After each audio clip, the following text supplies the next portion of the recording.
Hi everyone, this is Jim. Welcome to this postmortem of my Blitz game number 586. My opponent kicked off with d4 here, and I played knight f6, hoping to go for a Nimzo Indian or a Grinfeld. He goes knight f3, so that puts those plans out the window, so I just go with d5. And we get a normal queen's pawn opening type of position, which from here white can go back to the queen's gambit with c4. This is just a way to get into particular lines of the queen's gambit and avoiding some other ones. So it's just a fine way to play a queen's gambit. You can see that's the top choice. But there usually, if the player is playing the queen's gambit, he'll just play the c4 right away. So most often in practice when I see this, there's some other idea, typically e3 with the call system, or bishop to f4, which would be the London system. So those are your top three choices here. He chose option number 4 here, fourth in the list of popularity, g3. So just fianchettoing this bishop. It's kind of similar to a Catalan, I guess, but in a Catalan the move c4 would have been played. Anyway, this gives me a chance to play c5, which I think is okay in this position. What's the top choice? Just e6, blocking in the bishop. Yeah, actually I like c5 a little better. If you play e6, you're committing this bishop to the other diagonal, which eventually I do play this bishop here, so maybe it's no big loss, but it's a little bit more flexible, it seems, to leave that option open. Anyway, he goes bishop g2 here, develop a knight, and he goes c3, and with c3 we're completely out of the book. It's interesting that if he were to castle here, we'd still be in known territory, but after c3, this actually looks like a Slav defense with colors reversed. This is the setup of the Schlechter Slav with the bishop fianchetto and then this line of pawns. So interesting way to play, although apparently black is probably equal here. The engine wants to play on the king's side with moves like h6 and e6, or taking. I played with b6. I decided to put the bishop over here. This is still okay, keeps it about even. He takes, I took back, and then he castled. So he did get in a quick castling, but he hasn't yet developed his queen side, so I haven't really fallen behind in development. And let's see, he played e3 here, and I went e6. And after these pawn moves, I'm going to be able to castle in another move. I just need to get the bishop out of the way. He's still got to develop his queen side, and I have a little more space in the center, so pretty good position for black. He goes rook e1. I get the bishop out of the way so I can castle. He goes knight bd2. I get my castling in. He goes queen c2. So he still has one piece. He hasn't developed his bishop, and I've got all of my pieces going at this point. So I have a slight edge in development, and I have a little more space. He plays b3, so he has a square for his bishop. And I put a rook in the center with rook a to d8. So bishop e2. And now knight e5. This is maybe the start of a plan which is not best. But I had an idea here. I wanted to trade off this knight, and which I was hoping would lure this knight away from the d2 square, and then I'd be able to place a knight on e5. And it worked out that way, although white didn't have to go along with my plans. He could have played in another fashion. But thinking about this in the postmortem, this is a position where I have all my pieces and I have a little more space. So the general rule is you want to keep your pieces if you have more space. And the engine is suggesting just the move e5, continuing to claim a little more space and then waiting to see how white can react, if white can find good squares for all his pieces. Also, after e5, I could play d4 more effectively than I did in the game. Okay, but anyway, I went with this knight e5 plan.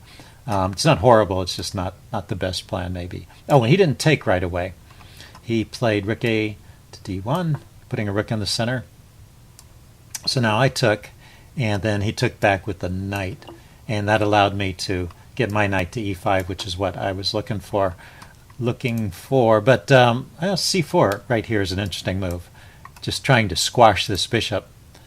So that's probably the better play here. But this looks like a good piece here. The thing is, though, he can cancel it. He can push that pawn out of the way, so that the pressure I have on the c3 pawn is not going to be decisive. first, before opening up the diagonal, he drops his bishop back to a1. And once again, I could play c4. This is one of my little missed opportunities in the game. I played here. Not the tactical one I was referring to in the description. We'll come up to the tactics later. And now he goes c4. And at this point, let's see, I traded bishops, which pulls this rook away from the d file. And then I thought it was safe to push on with d4. But it's not safe. Maybe it's not immediately obvious. The problem is that after d4 he can take, and then he's got some pressure on my knight with both the bishop and the rook, and it's only defended by one piece.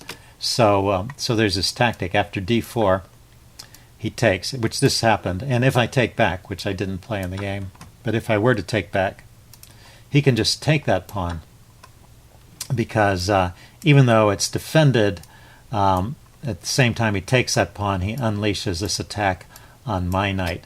So he's actually just won a pawn here, and I can continue trading by taking his knight.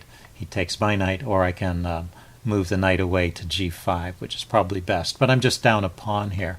So I gave up a pawn for no reason, although I have to say, in retrospect, it's not that obvious that I'm losing a pawn here. But, well, it's not that deep a calculation. I should be able to figure that out. Anyway, I played d4. He played e takes d4, and I realized I had a problem with this knight, so I tried to stabilize it with f5. But that gives him a chance to defend this pawn, and so I just stay a pawn down. I went ahead and took, and let's go forward some moves here. He plays reasonably well, I guess, in the next phase. Let's see, I went queen b6, trying to get some activity going against his queenside pawns, maybe try and create some weaknesses by pushing my a pawn forward. He goes for some exchanges, but he's just staying a pawn up through all of this part of the game. Knight e5. Knight e5 is a mistake, huh? Okay, so it was a brief period where he was a pawn up. And we're getting into the tactical phase. Let's see, where is this? If I can remember, knight e5, queen c5, bishop takes. Bishop takes.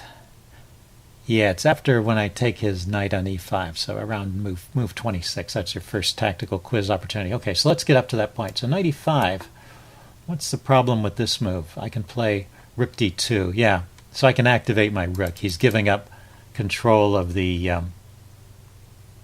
d2 square. Okay, I didn't play that immediately. I played queen c5 first, hitting his knight. He took off my knight. I can take back with my bishop right here. Okay, so right here is the first opportunity.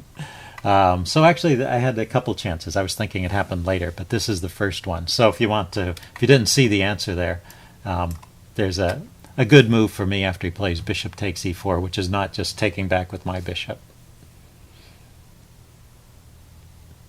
Okay, so the answer for this first quiz is after here. I can take with the queen. I can take the knight with the queen. And his rook is not defended there, so his bishop is pinned. So he's just going to lose another piece here. He can defend with a pawn, but I can take with a pawn. So that would be a simple way to win a piece. I took first, and this gives him a chance to save things, which he starts out okay with queen c3, defending his knight.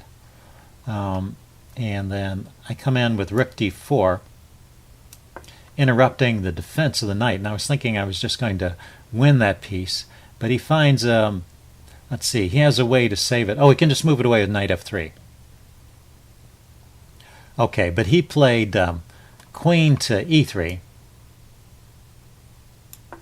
and that allows me to grab the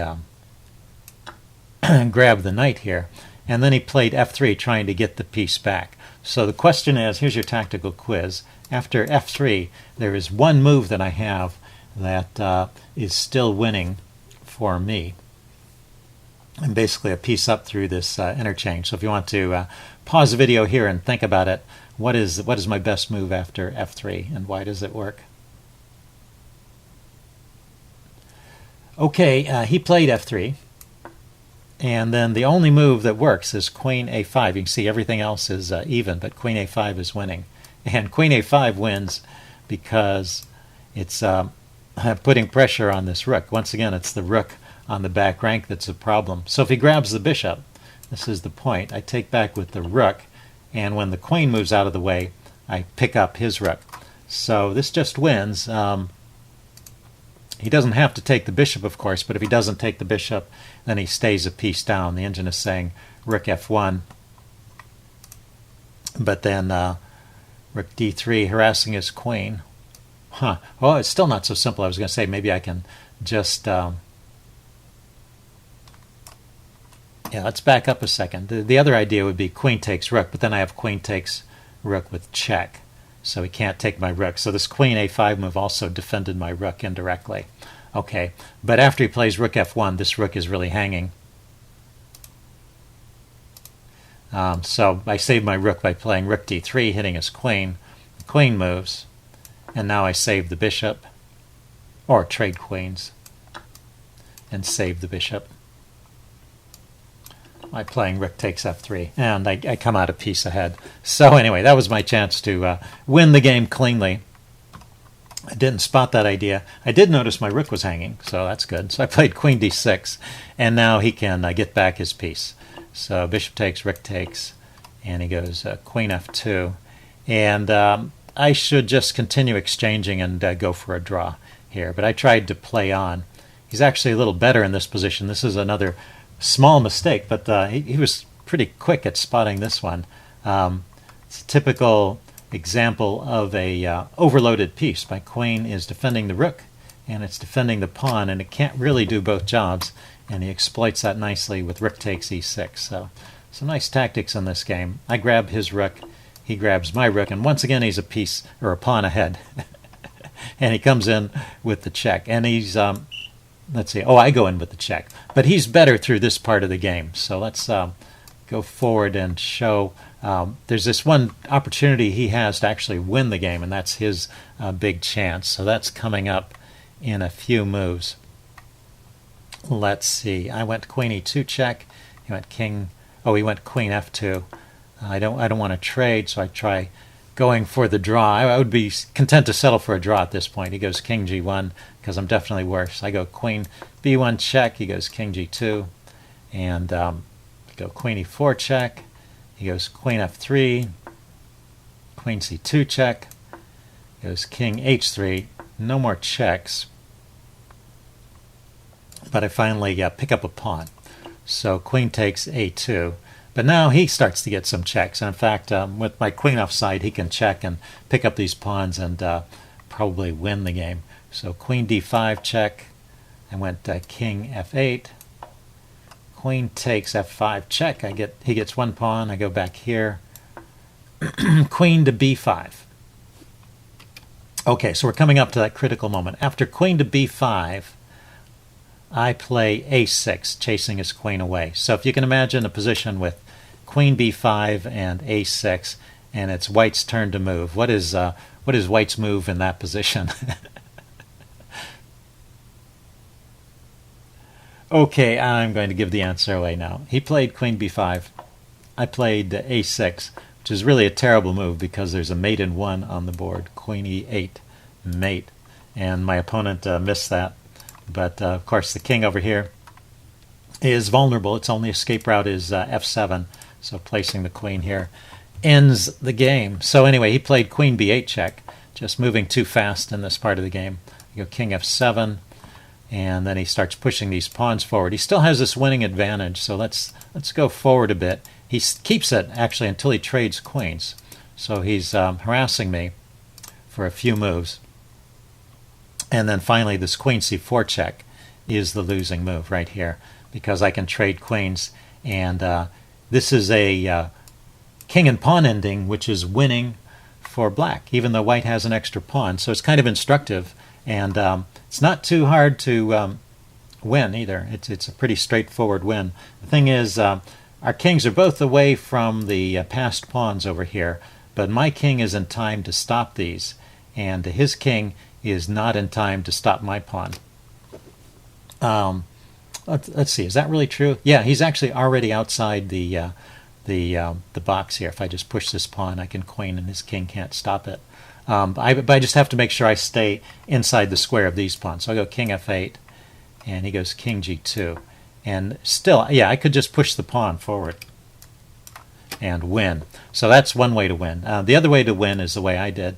King to e8, king to f2. Just walk the king over and attack these pawns, and then use the a-pawn as a distraction. This is an example of winning with the outside passed pawn. And even though he has two pawns against one, this pawn is more powerful. So anyway, just keep pushing this until his king is forced to until his king is forced to come over and defend. And then I can take these pawns. He goes after mine. I take this one. Oh, I can't take this one. Cancel that. Can't take just yet, so I keep pushing. Takes, I take. And now I'm just closer to his pawns than he is to mine in this final position. So so actually he can't even go to that square. He wants to come to this square to attack my pawns, and I'm just quicker. So we continue to race for a bit. He tries king b2, but I'm getting over here quicker. Let's see, was there any other move he could have tried? Could have tried coming up this way. I mean, the other thing is my king is exactly in the way of his direct path to my pawns, so he's got to play some kind of indirect move, so that even gains me a little more time. So it went like this. He started going this way to b3. I guess if he tried coming along here, I would still be able to win with something like this. Yeah, I can cut him off. Anyway, the game continued king b3, and after a few more moves, he resigned. Here, he resigned, because he's going to lose this pawn, and I'll still have two pawns, although I would only need one to win.